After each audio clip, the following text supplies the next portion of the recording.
Hi. Hi, Hey. Chris. You okay? Yeah, sorry about that. It was just another call that overran. Sorry, I just saw this thing came up, said it was recording our conversation, which I always found a little bit odd. So I'm going to turn that off. Yeah, yeah, very Don't you strange. think we need to have our? Oh, it's not letting me. It must be the rec that are making us. Like, they probably want to listen in afterwards and see how the conversation went. Yeah, no, fair Look, enough. good to meet you. I'm conscious we don't have much time, and I'm sorry about that. It's just I'm in London today, and I've got meetings back to back. Um, Yeah. just wanted to, I guess, use this as a chance to just understand a bit about your current situation, what you're looking for, and really give you a chance to ask me some questions first of all, and then we'll, if we both feel positively, obviously we can arrange to spend a bit more time. Yeah. So, and the reason, did they explain the reason why you're talking to me? No, no, not that I'm Okay, aware of. so I'm I run our Manchester office, Yeah. um, even though I'm in London. So that's why you're talking to me. Because you're Uh, based up there, I think, or in the north Yes, somewhere. yes, yeah. I'm in Manchester, so I live in Okay. yeah, I live in Horwich, which is towards Bolton. But Okay, it's yeah, yeah. only a 25-minute commuting via Yeah. train. I mean, I've literally had to just dash home from the office this afternoon as well. I've only been in for 3 hours today. Oh no. Uh, Where's your office in Manchester? it's on Bridge Street, Okay. so right near Spinning Fields. So Oh, yeah, right, nice. So we're St Peter's Square, just off St Peter's Square. So you know where the library is oh on yeah, St Peter's yeah, Square. We're right yeah. right next to that, where the Starbucks is. So Oh, it's very man, convenient. yeah, no, certainly right in the heart of Manchester. And I mean, Yeah, yeah. I get off at Deansgate anyway there, Chris. So but when I get in Okay. the train in, so it's only like 20, 25 minutes commuting Perfect. towards city centre. But yeah, no, thank you very much for taking the time to meet with me No, as no, well. no worries. And I can give you I'll give you a little bit of history after you've kind of explained why you're looking, what you're looking for, as to what we're trying to do in Manchester, a bit of the backstory there. So but yeah, do you want to kick off and just set the scene, because I've got the summary from the rectorate, but that's about all I've got. Yeah, so I've been with Cobalt for 4 years, so I'm very much the lead consultant or team lead, however you want to position itself, on our real estate tech and IT offerings. So I very much have been with the business 4 years, came in as a senior, then promoted to principal, and now I'm managing as well. But Yeah. I've not got the official title until they've passed their probation, which is December time. So it could be a very good Christmas present if they do Okay. Yeah, yeah, pass yeah. that, because then that's when I'll elevate in terms of being Yeah. that management there. So yeah, I've been there 4 years. I mean, I love the company where I've been at, but I just think that in terms of the marticle which we operate and where I'm wanting to get to, is it's a bit too narrow, because we Mhm. just only specialize purely within real estate, you see. Mhm. And thinking about obviously how vast technology is in terms of like recruitment as well, and it's seeming to be, certainly with what I'm seeing, I mean, looking at the Prime Minister, how much he's wanting to look at the future scoping of technology such as artificial intelligence. Yeah. Real estate is quite limited. It's an industry which I tend to find is about 10 to 15 years behind any other industry when it Yeah, comes to yeah, technology. yeah. So it's very much wanting to look at something where I can grow myself in terms of exceed growing my personal billings, but also have the opportunity to still have a niche within technology, but looking at broader markets, whether it Yeah. be looking at just solely at AI and systems development, or looking at solely like your systems management, but looking at it not only from a real estate background, but like a banking and Other finance sectors. background, yeah, Yeah. across different sectors, but still having a specialism, because I think that's always key when you're a recruiter, is having a specialism, Mm. because they pay for our expert advice at the end Yeah. of the day, and our market intel. And I think or I don't think I know where I'm at is it's becoming a bit of a glass ceiling in terms of how far I can really get Okay. to there, Chris, in terms of looking at it from that development piece, because I ideally want to be a director by the age of 35, so in the next 6 years. So that's my personal goal. It doesn't matter if I'm 36, 37, but I certainly want to become a director. And I think where I'm at as well, because it depends on the size of the team as well, where you can get to. And I only envisage the only way I can grow is if I go into the US. But we've already got a US team. but they don't do tech. But if they were, it would stand over in their front. So that's where I'm at. Okay. I've been successful, but I want more, and I don't think I'm able to get where I want for my personal growth. Okay. Is going to be it's coming towards like its shelf life, if that makes sense. And so a couple of things. So typically, what would be the type and level of role that you would recruit? Yeah, so I mean, traditionally it's anything that middle management all the way up to just below board directors. So you'd sort of look at your heads of department, so like your heads of business systems, head of data, head of software development, head of artificial intelligence, which is the bit which I'm wanting to grow personally at this moment in time as well. So it's very much the head of departments and then the support staff below that as well. So looking at your business analyst, your data analyst. So we won't touch on anything graduate, and there is there's a So point where experienced hires. looking at experience hires, anything from 1 to 2 years all the way up to your senior level hires essentially. So average salary on that would be what? That's a very good question. I mean, your average salary, where I would probably say is around that 60 to 70k. Yeah. At this moment in time. I mean, with your heads of departments, they seem to come in all at once, where you're looking at anything around about that 100 to 130k, depending on the size of the business and also the software which that they're using, because some businesses will only look at like ERD, some will only look at an MRI type of thing as well. So it depends on what the market is looking at as well. And do you have a UK-wide remit or just regional? Yeah, I'm lucky that I am able to do the whole. So I mean, got a client all the way up in the middle of Stirling, and then working right on right down to Portsmouth as well. So yeah, lucky to have the full remit. Okay, and just give me a rough idea of billings the last sort of 2-3 years. Yeah, so I can certainly run that out. I knew you'd ask me that, so I've already got that prepared for you. So this year to date is 125k year to date so far. Last year was 185. I may have told Richard 195. I misread that. It's 185, and then the year before was 195. So yeah, just not quite at that 200 from what I wanted to be, because that would have automatically meant that you would have become an exec consultant at our place, which I was pretty upset with because I missed it so shortly there. Do you think that it's market conditions that are preventing that, or what? I mean, the contractor market, I mean, most of it's done perm now, especially within real estate. And I think if the contractor market was more lucrative in terms of what we do, then yeah, I think that would have been able to help. But I mean, you're working with the likes of MNG, CBRE, Savills, when they're looking at coming in like contract specialists, they're either wanting to bring them in perm for either minimising the risk of IR35, but also retaining that talent. But IR35, certainly within the real estate industry, has hit quite a significant piece.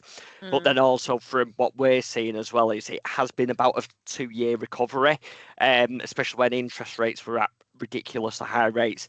Businesses aren't going out and acquiring new buildings and new developments for their portfolio. So less money coming in, they can't employ anyone. And quite a lot, I'd say about 50% of the roles which we have been doing over the past 2 years, especially not only just on tech, but across our what is known as our corporate services division, is mostly replacing people rather than growth strategic hires. Yeah. And do you do contract and permanent, or you?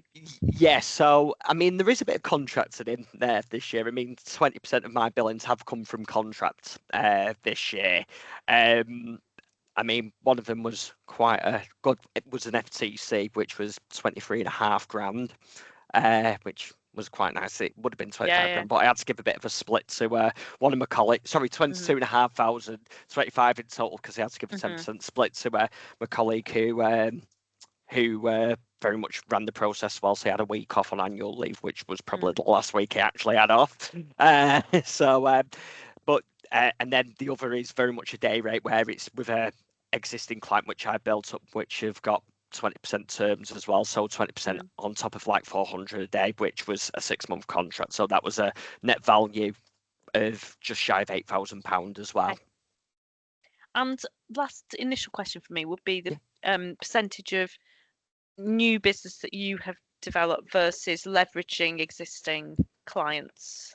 Yeah, that so I think very much so in year one and year two of my time at Cobalt, it was leveraging businesses because we did have that. But certainly as the markets have changed and looking at emerging markets, it's looking at this year in terms of like the actual billings, a good 50% of it has actually come from new clients, which I've actually generated. I mean, I'm currently working on a retainer with a business who's actually based over in Switzerland, which I've worked on retained with them for the past 3 years, but I Okay. developed that relationship myself. Currently in the process of just having another retainer signed off for head of AI and the senior AI engineer. They're just finalising their Series C round of funding at Mhm. this moment in time. So they've signed on the dotted line, but we can't go ahead until they've officially paid that upfront third in Yeah. terms of how we do that. So yeah, it's very much quite a lot of it this past 2 years because I've said there's my vision growing. We need to be looking at this. So it's me getting my hands dirty, getting told quite a few no's and Mm.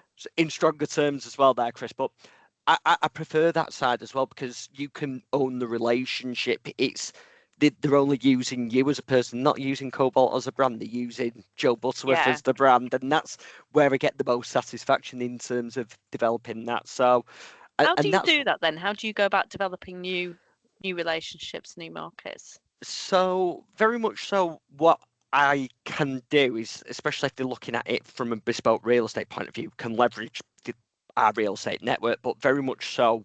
How I do it is I like going to these events, so I'll pay. I mean, the company will pay for it because I'll always say, "This look, this is what the return on investment I project is." But it's very much just getting out and meeting people. I love going to these events. I'll just talk to any vendor, like even if it's a small stall, especially with your vendors, just go and have a chat with them. But Mm. very much so, also, I'm quite lucky with real estate in some sense that you've got senior individuals. So, say for instance, I place this PM for that 25 grand fee. He's worked with some very high level individuals. So he introduced me to a business systems director at one of the big consultancies, which we actually don't work with. So very much utilizing my network to doing Mhm. it as well. So it's all the basics of picking up the phone for me, Chris. Yeah. We also see like some modern people who maybe come in post 2020 just rely on email. It doesn't. Don't get me wrong. I use Sourcewell. I love Sourcewell. Mm. But I always put in the standard. Put the phone call in first, then the email. I'm always a firm believer and that we need to be phoning first Yeah. rather than hiding behind emails. Okay. And I'm not afraid of, as you can tell, not afraid of Yeah. talking. No, no, no, no. So and in terms of the current clients, so is it a mix of vendors and consulting and end users, or how is it split? So with this year, the vast majority has been with the vendors. And the reason why it's been mostly with the vendors is because they're looking at upscaling their products. Because especially when you've got a version like Yardi as an example, who's my largest client, they're currently going through version 8, so they're looking at getting consultants in to go out and very much pitch it. So looking at your pre-sales Yeah. elements of it. Yeah. We've it always seems to go in waves of 5 to 7 years when businesses will start going on more the client side. I mean, you'll always get your client piece in terms of like your data analyst and your business analyst because they'll always be looking at how the current usage of this current system is. But when you're looking at your big hitters or say your project directors coming in on a contract basis, that's more likely going to be next year because conditions are easing up and the new releases are just starting to come through. But that's where you target your vendors because they're developing it. So very much following where the development cycle is going within software. So yeah, a good 50% is actually with the vendors. Okay. I mean, I've got two of them exclusively as well. Yardi being one of them, who are 2.2 billion Yeah. turnover client as well. So yeah, managed to have a very good relationship and trying to break into their Europe market as well. Okay. Interesting. Thank you for that Yeah, summary. I yeah. appreciate it. Um, right over to you, I guess. So what can I tell you? Yeah, so I mean, it was very much interested to hear a bit more about the PSD story and the Manchester story, because I know Richard did give me a very good insight in terms of like what PSD do, like, and I can see that a global presence in terms of different verticals. But what is it that PSD is wanting to achieve as well over the course of the next 5 to 10 years as well, and that development for myself as well there, Chris? So it's 3 questions in one. Yeah, no. So, I mean, in terms of the core areas that we focus on now as a business, I mean, it's broader than this, but these are the main ones. So we've actually got quite a strong property and real estate practice. Okay. We've got really strong technology practice. We've got banking and financial services and travel, hospitality and leisure. So those are the main areas that the business focuses on. And Manchester mirrors that to a degree, but is also a little bit different in that we have some of the consultants in Manchester have a UK wide or further afield focus, and some are more regionally focused. It really kind of just depends on the individual, and the hiring plan up there has always been to find the right people, not worry too much about whether they're regionally or nationally focused. So it Manchester's an interesting sort of offshoot. So we've only got 2 hubs now in the UK, London and Manchester. We've historically had a really strong presence in Manchester. Interestingly, historically, a lot of that was built on the house building sector, where we were really strong. And at our heyday, you know, we would have had 30, 40 people working in that office through various people going off and setting up their own things, and somehow it dwindled, and we did some mishiring with an MD that we had to get rid of, and so I picked it up last year. I'm actually based down here, and I was up in Manchester because I've got quite a few clients up there, and my roots are up there. So I kind of said, you know, let me take it and try and fix it and build it, and that's what I'm doing. So when I took over, I think we had 2 people, pretty Okay. small, who both been with the business a long time. They're still very much with us, and I've been sort of very cautiously hiring back in. Yeah. So the team now covers all of the major disciplines. So technology is my background. I've got a second person now in tech who has done really well actually since he joined, but partly on the back of he does the techie stuff I don't do. So actually I've been able to actually give him quite a bit of work, which has been quite handy. But it's work I probably wouldn't have wanted to do myself. So tech, we've got 2 people. If you can include me, we've got a marketing specialist who's UK wide focused. We've got a procurement specialist, someone who does risk and audit, someone who does finance. So that's where we're at the moment, and we cover all of those sectors that I mentioned. Okay. And then in London, if I take tech in London, because that's so we've got a property and real estate team here that would cover all the main front office functions. Okay. But we've also got a tech team in London of 8 people that work across different sectors, and we do have one person who majors in property already. Okay. So yeah, so that's what we've got at the moment, and I guess the vision is to bring people in who've got potential for growth and to take on more responsibility over time, but also that aren't going to be completely left field from what we do, because what I'm conscious of is we've got quite a few people operating in isolation at the moment, and it works better when we've got 2 people working together. They can bounce off each other, they can develop clients together, they can share candidates. It just works better.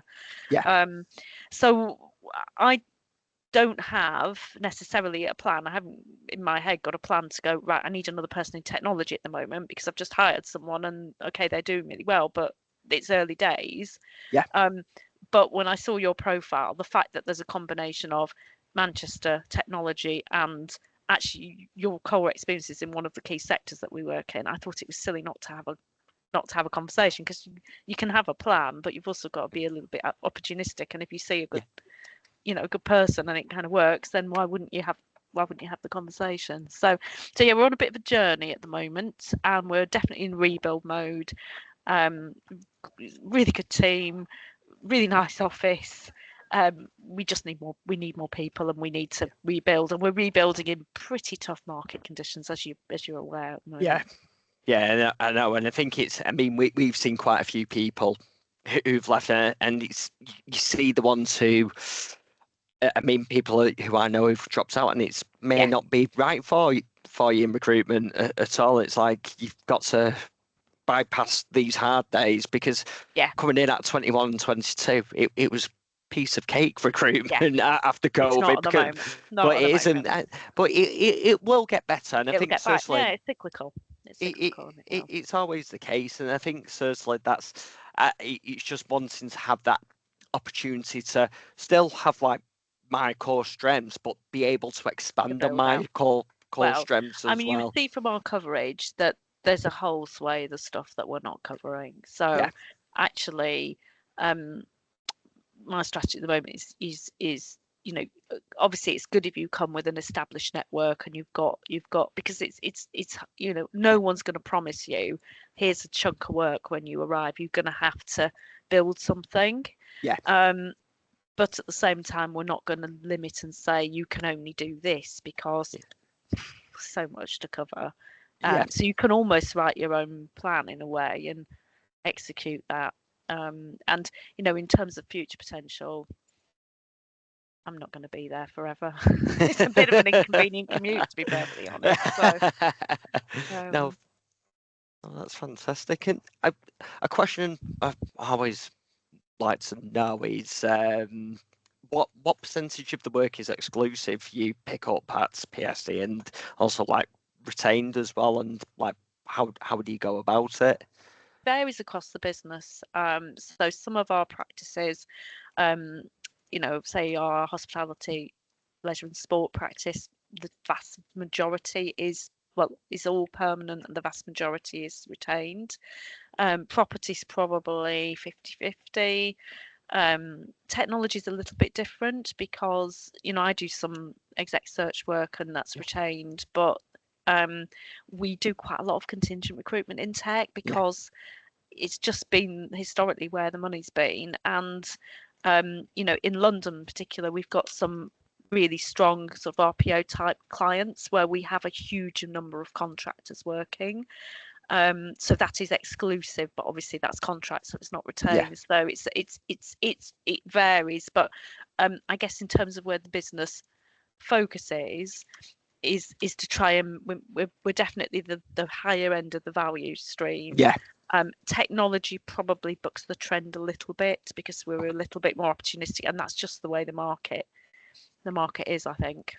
Yeah, no, I completely agree. It is a very opportunistic industry, technology Yeah. itself, and it'll have its peaks and troughs 100%. So no, that's thank you for that there, But Chris. as a business, we've got a lot of Yeah, people who've been with the business for a long yeah, time and have established networks. And where you have those established networks, obviously it's much easier to win yeah, and at least have exclusive work if not retained. So, and we will steer away from the low margin, high volume on a portal, 5 agencies chucking CVs. That sort of work, absolutely, we would not go after.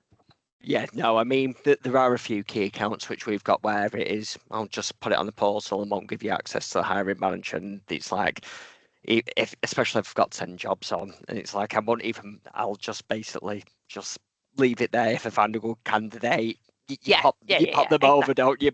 exactly. But you put all your energy into your retained or your Yeah, exclusive work, yeah. which is the priority. So no, that's good. No, thank you, So, Chris. so yeah, rebuild. It's not going to be loads of people buzzy just yet Yeah, because we're not there yet. But there's potential. So it's not going to suit everybody. It's a very much a 360 role. It's not yeah, we're not about coming in and nice warm desk to account manage. That's not the reality of recruitment yeah. anymore. It's graft, and we're all doing it, and I'm no different. We're all out trying to meet and connect with as many people as we can at the moment because that's what you've got to do. Yeah. No, it's getting your hands dirty, and it'll pay off. It's like it don't happen overnight, but you've got Yeah, to get your hands dirty. And yeah, I mean that's why I've certainly been doing revisualizing where I'm wanting the desks to go. So it's yeah, you're not going to be seeing good numbers consistently, because you're having to build something where you Yeah, can see those good absolutely. numbers, but better and bigger numbers as well. So I guess it. I mean, it's like in our Manchester office. I mean, ours has grown, but we've had a rebuild. I mean, I'm after our company-wide managing director who's based in Manchester. I'm our second longest serving in Manchester, and I've Yeah, only been there 4 years, so I've seen yeah, those type of scenarios before, and probably yeah, again as well. yeah, yeah. So, I mean, I would say go away and have a think about Yeah, what I've told you. yeah, And then if you think it's worth further conversation, come back and let us know. And we'll go from there. yeah. No, thank you very much there, Chris, and thank you for your time as well this That's all right. afternoon. Good to meet you. Likewise, enjoy the rest of your day. Thanks for your You time too. again. All right. Bye. Bye bye. Bye.